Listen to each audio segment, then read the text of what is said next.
Let's be honest, the biggest problem students face isn't just knowing how to study, it's having the mental energy to actually start and stay engaged.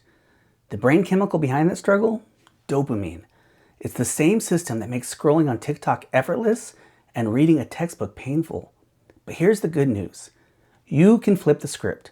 If you learn how to manage your dopamine, you can study longer, focus harder, and actually feel good doing it. So stick with me. I'll teach you how to tame your dopamine. But first, we need to understand how dopamine works. People call dopamine the happy chemical. Sure, it plays a role in pleasure, but it's really about motivation, your brain's fuel for drive. It's what gets you moving toward a goal. Here's the key. Your brain doesn't just release dopamine when you get a reward, it releases it in anticipation of one. That little spike of dopamine is what gives you enough energy to start. You want the reward and you are motivated to get it. Dopamine runs on a cycle. There's the anticipation spike.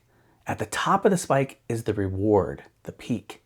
Then there's a huge crash and you actually dip below baseline. After a while, you reset. You're back to baseline. That is a normal dopamine cycle. That crash, the dip, is why you feel unmotivated after a large dopamine spike, like scrolling on your phone. Since you already received the reward, your brain wants to chill. You are unmotivated because you've already spent the fuel. Our problem today isn't a lack of dopamine, it's too much of it. Technology and the ease of the modern world have made dopamine hits effortless. Scrolling, gaming, sugar, endless entertainment. That all spikes your dopamine hard. This next point is really important. The more you chase these quick addictive spikes, the lower your baseline drops. So you start needing more stimulation just to feel normal. People often joke that they don't have enough dopamine. This is usually not the case. The reality is that they have become so addicted to easy dopamine that they have tanked their baseline. But when you give your brain time to recover between hits, that baseline will also recover. Learning this balance is the key. Earn your dopamine through effort and your brain learns that focus, not distraction, feels rewarding. When dopamine levels stay elevated from constant stimulation, your motivation system burns out. The brain's already received its reward signal, so effort feels extra hard. But when you protect your dopamine and save it for real progress, every small win fuels the next. Finish a page, solve a problem, nail a flashcard, you will get a mini dopamine kick, and that snowballs your motivation. Bottom line, dopamine is the spark plug for motivation. You need to protect it, and doing hard things will get way easier. Now that you know how dopamine works, here's the ultimate study hack. Get your most important work done before you let your brain feast on dopamine. That's it. Dead simple.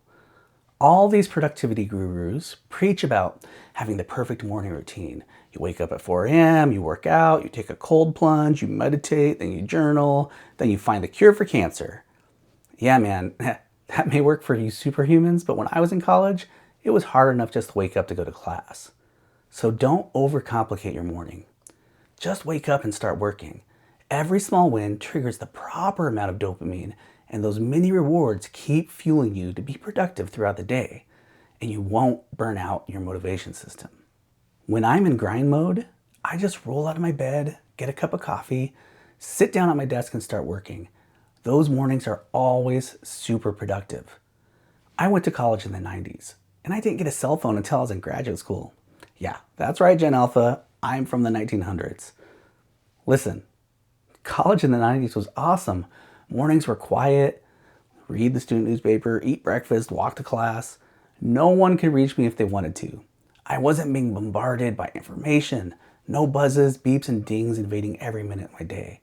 I didn't realize it back then, but these low dopamine starts made it easier for me to focus later. Modern college students have lost this rhythm, but you can get it back. Commit to morning routines with low stimulation. Don't touch your phone first thing. Ease into your day, slow, smooth, and calm. Low stimulation mornings, steady fuel, clear goals, start work early. That's the sustainable path. Once you start being productive, don't take high spiking dopamine breaks that will knock you out of that productive zone. I call those zombie breaks. Things like scrolling on your phone, playing video games, and watching your favorite series. They are hard to quit, and they cause the dopamine to crash, and that demotivates you. They zombify you. I'm not saying that you should quit your phone, video games, and shows altogether. Just save them for later when you aren't chasing your goals. For me personally, I wait to do these high dopamine activities until after 8 p.m. For most of my students, I recommend that they pick a time that they feel they can stick to. I regularly hear things like, I didn't touch my phone until noon and my focus skyrocketed. I once did a time audit with a student and he found he was studying 13 hours a week and he was on his phone for 40 hours a week. He made the commitment right then that he was only going to look at his phone after 5 p.m. His GPA jumped from a 2.7 to a 3.4. That is how you hack your dopamine. This is what you need to do to be successful in college. When you protect your baseline, studying feels 10 times easier. We've established that you don't want to take breaks that give too much dopamine. These are zombie breaks. They kill your motivation and leave you stumbling around campus like the undead. Avoid high dopamine activities so your brain has time to recalibrate. That's why cutting phone time, junk food, and endless entertainment actually helps. You're not detoxing from dopamine, you're protecting it. That's an important distinction. You're not detoxing, you're protecting your dopamine. So what does a good break look like? Focus on activities where you feel more energized after completing them. In general, these are things that improve your overall wellness. Friends, healthy food, exercise, and the things that also help calm your brain, like prayer or meditation, or just sitting in silence. Doing these things allows you to take a break without frying your motivation system. It will help you rebuild your baseline so you can do the things that are important. Dopamine doesn't just drive motivation, it decides what your brain keeps. When something feels rewarding or novel, dopamine tags it as important. That's why active recall and spaced repetition work so well.